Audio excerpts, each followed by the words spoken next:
जय भीम, नमो बुद्धाय सगळ्यांना. मंडळी, आमच्या दिल्लीत तर पावसाने 3 दिवस झाले नुसतं राडा घातलाय. कसे आहात सगळे? मी भावना, महाराष्ट्राची लेक, स्वागत करते तुमचं आजच्या ब्लॉगमध्ये. मंडळी, पावसामुळे आज मुलगी पण शाळेत नाही गेली आणि साहेब पण ऑफिसला अर्ध्या दिवसात गेले. त्यामुळे सकाळच्या नाश्त्याची किंवा टिफिन बनवायची गडबड माझ्याकडे आज नव्हती. मी आज निवांत होते. माझी सगळी कामं आटपून घेतली आणि नंतर मस्त महाराष्ट्रीयन डिश बेसनाचं पिठलं आणि भाकरींचा बेत करून घेतला.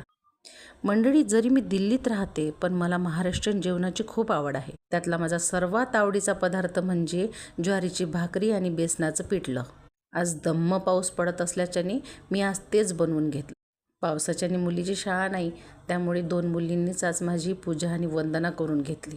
कारण हे ठरलेलं असतं, मोठी मुलगी घरी असते किंवा शाळेची सुट्टी असते त्या दिवशीची सकाळची पूजा आणि वंदना तीच करून घेते आणि तिच्यासोबत लहान वादळ नेहमी असतंच. चला असो, आज वर्षवासाचा 8वा दिवस. त्यानिमित्ताने मी भगवान बुद्धाच्या आणि त्यांचे शिष्य आनंदाच्या जीवनातला एक तुम्हाला किस्सा सांगते. मंडळी, एकदा आनंदाने भगवान बुद्धाला विचारलं, भगवंत, मैत्री हा आपल्या अर्ध्या जीवनाचा महत्त्वाचा हिस्सा आहे का?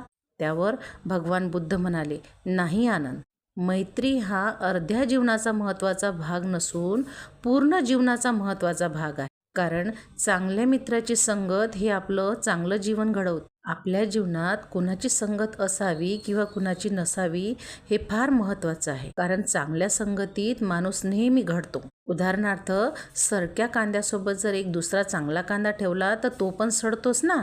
त्यावर आनंद म्हणाले, हो भगवंत, आज मला समजले, मैत्री हा पूर्ण जीवनाचा महत्त्वाचा भाग आहे. पटलं मला. यावरून हेच महत्त्वाचं मंडळी, की नेहमी चांगल्या माणसाच्या सान्निध्यात राहा. मैत्री ही नेहमी चांगल्या माणसाची असली पाहिजे. आणि खरं तर माझं म्हणणं सांगू, मैत्री बगर माणसाचं जीवनच अर्ध आहे. चला असो, आमच्या छोट्या वादळासोबत थोडी मस्ती करून संपला आजचा दिवस. Good night. नमो बुद्धाय.